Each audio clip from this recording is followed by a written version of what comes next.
युवा रोजगार नहीं मांगेगा, मूर्ख हो तो युवा क्या मांगेगा तुमसे? रोजगार कौन सा मिल रहा है? बीजेपी को युवाओं को रोजगार मिल रहा है दंगे करने का, फिर जाति धर्म पे बात करने का, मुसलमानों के प्रति नफरत करने का, दलितों पे अत्याचार करने का। क्योंकि अगर आप वो ये करेंगे तो उनकी जेबें भरी जाएंगी, उनको 500 रुपया और रात को एक दारू की बोतल दी जाएगी।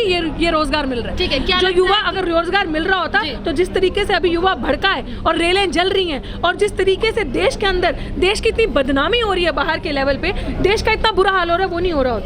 देश के पास ना ही तो रोजगार है ना ही तो पैसा है, बुरा हाल हो रहा है देश का। और जो योजनाएं बन रही हैं वो देश को बेचने की योजना है। उनको खतरा नजर में आ गया कि यार इतने युवा हैं, आप हर साल बात करते हैं, जब चुनाव आता है तब आप जुमला देते हैं 2 करोड़ रोजगार, 2 करोड़ मल्टीप्लाई होते हुए कहाँ पहुंच गए। तो अब आप कॉन्ट्रैक्चुअल सिस्टम ला रहे हैं। अल्टीमेटली यही है कि सरकार हर चीज़ से अपनी जिम्मेदारी से हाथ उठा रही है। सरकार का किसी भी चीज़ में कोई आपकी जवाबदेही ना हो, युवा क्या कर रहा है, कहाँ जा रहा है, देश की जीडीपी कहाँ जा रही है, इकनॉमी कहाँ जा रही है। बात करते हैं आप ट्रिलियन में इकनॉमी जा रहा है, हमारा इतना बढ़ रहा है, बट अल्टीमेटली हमारे पास कुछ नहीं है। इट्स ऑल्सो अनफॉर्चुनेट कि हमारे देश के प्रधानमंत्री को जिम्मेदारी लेनी चाहिए और बोलना चाहिए कि ये मेरी विफलता है, मेरे पास आप लोगों को देने के लिए कुछ नहीं है। मैंने प्राइवेट प्लेयर्स को एंटर करवा के, मैंने पूंजीपतियों के हाथ में सब कुछ दे दिया, युवाओं का भविष्य खतरे में है और मेरे पास कुछ नहीं है। जिस तरीके से चीन आप देख रहे हैं अंदर घुस रहा है, अपनी दीवारें बना रहा है, बॉर्डर बना रहा है, अपने घर बना रहा है, साफ जाहिर होता है कि ये छोटा गेम नहीं है, ये बहुत अच्छे लेवल पे गेम हो रहा है। ये जो संघ के लोग हैं, आरएसएस के लोग हैं, जिनकी सरकार है, मैं नहीं कहती ये बीजेपी की सरकार है, मैं बार बार यही कहती हूँ ये संघ की सरकार है, ये उन लोगों की सरकार है। वो लोग बहुत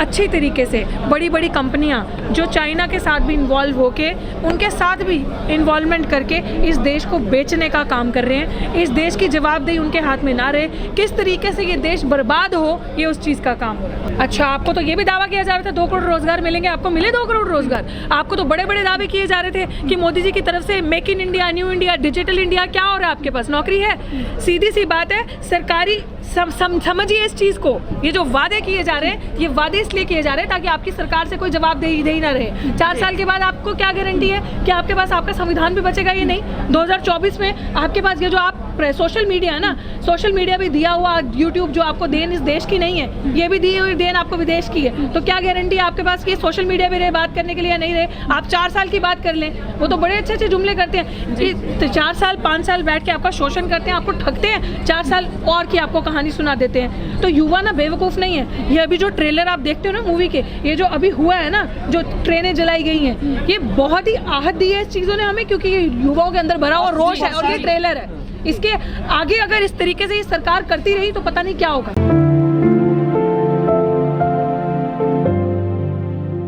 अरे देश बचेगा ही नहीं। आप बात करें मोड़ पे, मैं कह रही हूँ बार बार, देश को बर्बाद करने की योजनाएं हैं, देश को खत्म करने की योजना है, संविधान को खत्म करने की योजना है। संविधान खत्म होगा तो ये ताकतवर होंगे, संविधान खत्म होगा तो मनुस्मृति आएगी। 2 ही वाद है इस देश में, एक ब्राह्मणवाद, एक मनुवाद। मनुवाद बढ़ेगा तो जो 3% लोग हैं जिनका सब सारी जगहों पे कब्जा है, सारे संसाधनों पे कब्जा है, उन लोगों का राज बढ़ेगा। अगर आप मांग करेंगे कि हाँ जी हमें जातिगत जनगणना करनी है, बहुजनों का अधिकार कहाँ है, अब दलित का बच्चा या पिछड़े समाज का बच्चा मेरी तरह मुखर होकर अगर आगे आके बोलता है 4 किताबें पढ़कर, तो यही तो बंद करना है ना। क्योंकि मैं पढ़ूंगी, मेरा समाज देखेगा कि ये बच्चे के मुंह में जुबान है, ये सही चीज बोल रही है। आज मैं बोलूंगी कि भैया जब हमारे महापुरुष लड़े थे, जब बहुजन महापुरुष लड़े थे, सुनिएगा ध्यान से, जब बाबा अंबेडकर का टाइम था, जब सावित्रीबाई फुले का टाइम था, जब शाहू जी महाराज का टाइम था, या महात्मा फुले का टाइम था, तब वो लोग लड़े थे तो उन्होंने कलम पकड़ाई थी हाथों में। आज झाड़ू कैसे आया हाथों में भाई? आज झाड़ू कैसे आया हाथों में? 2 जवाब इस चीज का। 4000 साल पहले कलम थी, हजारों साल जब बाबा साहिब थे 70 साल पहले कलम थी, आज हाथ में झाड़ू कैसे आया? जवाब दोगे मुझे? ये पॉलिटिकल राजनीति नहीं है, गुलाम बनाने की राजनीति नहीं है, शिक्षा को और कलम को हाथ से छीनने की राजनीति नहीं है। तो क्या है? झाड़ू पकड़ाया ना हाथ में, तो ये वो राजनीति है कि दोबारा से आपके हाथों से कलम को, किताब को छीना जाए, झाड़ू को पकड़ाया जाए, आपसे वही काम करवाया जाए जो उस टाइम पे करवाया जाता था। तो आपको गुलाम बनाया जाएगा कि नहीं जाएगा? सब कुछ। इसीलिए अगर आज डॉक्टर रितु सिंह बोल रही है, आवाज उठा रही है, तो जागरूक कर रही है ना अपने आप को और युवा को। ये दिक्कत है, ताकि ये आवाज बंद हो, निजीकरण सब उनके हाथ में चले। कहीं इनका जो बहुजन दलित युवा है वो बोलेगा कि हमारे 95% लोग ऑलमोस्ट बैठे हैं आज भी, जिसका बाप सीवर में उतरता है वो कचरा उठा रहा है। आज भी हमारे पास शिक्षा नहीं है। आज भी हमारे बच्चे दिल्ली विश्वविद्यालय में चले जाओ, हकमारी हो रही है। दिल्ली विश्वविद्यालय के लिए आप लोग आवाज क्यों नहीं उठाते, मुझे ये बताएं। नेशनल एजुकेशन पॉलिसी ले आए हैं। नेशनल एजुकेशन पॉलिसी क्या है? वो भी निजीकरण है, वो भी प्राइवेटाइजेशन है। उससे जो आज आपकी, मेरे को दीवार के बीच में धस दोगे आप लोग, थोड़ा पीछे हो जाओ। जो आज जो नेशनल एजुकेशन पॉलिसी, प्लीज पत्रकारों इन चीजों को उठाओ, क्योंकि जो सोशल मीडिया का फ्रीडम आज आपके हाथों में वो भी नहीं रहेगा। क्योंकि जो 4,500 आज 10 सालों से 12 सालों से, मुझे एक चीज बताएं आप, अभी तक दिल्ली यूनिवर्सिटी में कोई टीचर परमानेंट नहीं हुआ। क्यों नहीं हुआ? इन युवाओं को 4 साल का जो अभी ये जो योजना लेकर आए, 4 साल का जुमला दिया जा रहा है। ये सरकार और ये प्रधानमंत्री आपको सिर्फ जुमला दे सकता है, क्योंकि 2010 के बाद आप कहीं के एग्जांपल मत लो। मैं दिल्ली विश्वविद्यालय से हूँ, दिल्ली विश्वविद्यालय में एक भी टीचर को परमानेंट नहीं किया है। क्यों? क्योंकि सबसे ज्यादा दिल्ली विश्वविद्यालय में अगर संख्या है परमानेंट होने की, वो दलित आदिवासी भोजनों की है, SC ST OBC की। ये चाल नहीं तो क्या है, हकमारी नहीं तो क्या है। दिल्ली यूनिवर्सिटी से अभी पूछे जाके एक FIR दर्ज हुई है इतने सालों में। दिल्ली यूनिवर्सिटी की प्रिंसिपल पे 100 सालों में SC ST पे मुकदमा हुआ। अभी डॉक्टर रतनलाल यहाँ पे खड़े थे, 3 दिन के लिए, 3 दिन के अंदर उनको गिरफ्तार कर ली गया एक टुच्ची सी स्टेटमेंट पे, जो कि अभी हुआ भी नहीं है प्रूफ कि वो शिवलिंग थे कि नहीं थे। आपने गिरफ्तार कर लिया, करिए उस प्रिंसिपल को गिरफ्तार जो पूरा फ्रॉड और फ्रॉडरी करके बैठी है। करिए। तब क्यों? क्योंकि वो मनुवादी है, क्योंकि वो ऊंची जात से आती है, इसलिए नहीं करते आप उसको गिरफ्तार। तो ये हाल है। मैं बस यही आप लोगों को कहना चाहूंगी, अपनी हकमारी मत कीजिए, मत होने दीजिए, जागरूक रहिए, आवाज उठाइए, सड़कें भरिए। सरकार नौकर है आपकी। मतलब जो आप MLA 131 लोग बैठे हैं आपके रिप्रेजेंटेटिव इस समय पावर में, क्या है वो? क्यों नहीं बोलते?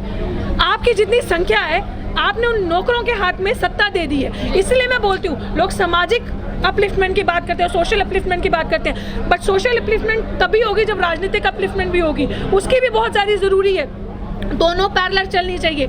एक सेकंड। और वो अपलिफ्टमेंट इसलिए ज़रूरी है क्योंकि अगर आपके हाथ में कलम की ताकत नहीं आएगी ना, आप लोग क्या करते हैं ना, इस वोट की ताकत से उनको कलम की ताकत दे देते हैं। वो ऐसी ऐसी योजनाएं बना के ना आपका गला काटते हैं, क्योंकि इनको ये बहुत अच्छे से पता है कि जो सेना में भी भर्ती लोग होते हैं वो किन के लोग होते हैं, आप ही के बहुजनों के, SC ST OBC के लोग सबसे ज़्यादा सेनाओं में भर्ती हैं। डेटा उठा के देख लीजिए, चेक कर लीजिए, then you can come and question.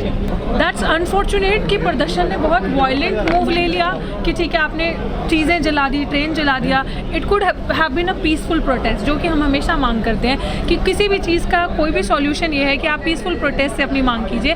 आप आए, आप दिल्ली में गूंज करें, आप आए, आप जंतर मंतर पे बैठें, आप अपनी आवाज़ उठाएं। बट ठीक है, जब आपको अब ये चीज़ हो रही है ना कि बहुत सालों से चीज़ें चलती आ रही हैं, आप कब तक बर्दाश्त करोगे? पानी आपके सर के ऊपर चढ़ रहा है। जब आपको नजर आ रहा है कि now you are feeling suffocated, this government is not listening you, अब आपका सब कुछ छीनती जा रही है। एक तो आपको सेना में भर्ती करना और 4 साल के लिए करना और कॉन्ट्रैक्चुअल सिस्टम लेकर आना, तो ये आज आपको दिखाए, यूथ को दिखा ये आज इस तरीके से कि आज कॉन्ट्रैक्चुअल सिस्टम कर दिया, आज हमारे पाँव के नीचे से ज़मीन खिंच रही है। 4 साल के बाद हमारा क्या?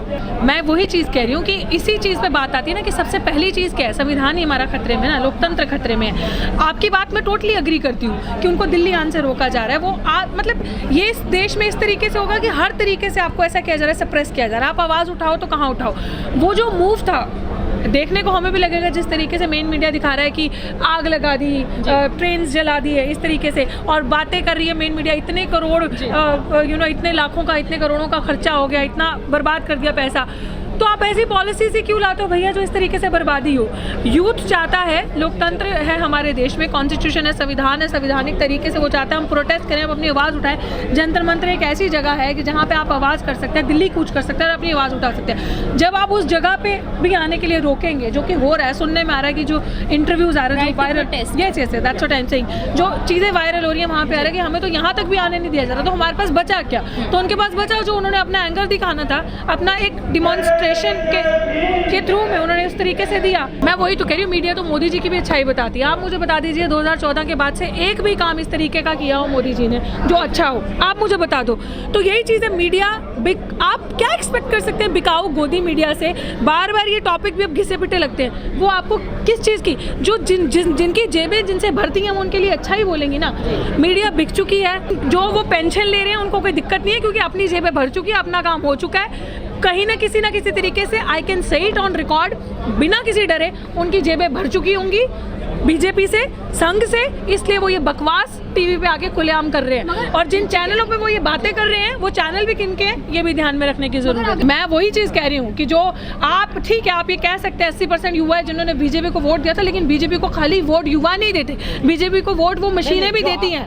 हाँ जी जी जी, मैं मानती हूँ, लेकिन अच्छी बात यह है कि एटलीस्ट उन्होंने रियलाइज तो किया कि हमने क्या गलती करी है। अभी भी मैं कह रही हूँ वोट हमारा दिक्कत नहीं है, अभी सबसे बड़ी दिक्कत एक और है, वो जो ईवीएम जिसमें जो एक तोता है जिसके अंदर बीजेपी की जान बसी हुई है, सबसे बड़ी दिक्कत हमारी वो है, जिसके ऊपर इसे युवा को एक आंदोलन रचना चाहिए, इरिस्पेक्टिव ऑफ जाति धर्म, किसी से भी आप है, चाहे वो आप ऊंचे समाज से आते हैं चाहे आप छोटे समाज से आते हैं, आपको ये जागरूकता अपने दिमाग में रखनी चाहिए और आपको एक लड़ाई लड़नी चाहिए निजीकरण के लिए, संविधान को बचाने के लिए। अगर आपका संविधान बचेगा तभी आपका ये देश बचेगा, तभी आपके राइट्स बचेंगे। क्योंकि आज आप सुन रहे हैं ना, वो युवा कह रहे हैं कि हमें तो दिल्ली तक नहीं जाने दिया जा रहा अपनी आवाज उठाने के लिए, तो काहे नहीं जाने दिया जा रहा? क्या सेना को यंग बनाएंगे जो दिल्ली तक नहीं आने दिया जा रहा उन लोगों को, उन युवाओं को जिनसे आजादी छीनी जा रही है? आपका जो बेसिक मूलभूत चीज है, जो आपका राइट है, freedom of speech and expression, जब आपसे वही छीन लिया जा रहा है तो 4 साल के बाद आप क्या देखेंगे? क्योंकि हम जैसे लोग पढ़े लिखे लोग हैं, हम ही तो लोग इन लोगों के दुश्मन हैं। हम लोग पढ़े लिखे लोग हैं, हम लोग जागरूक करते हैं, हम लोग सच्चाई दिखाते हैं, हम लोग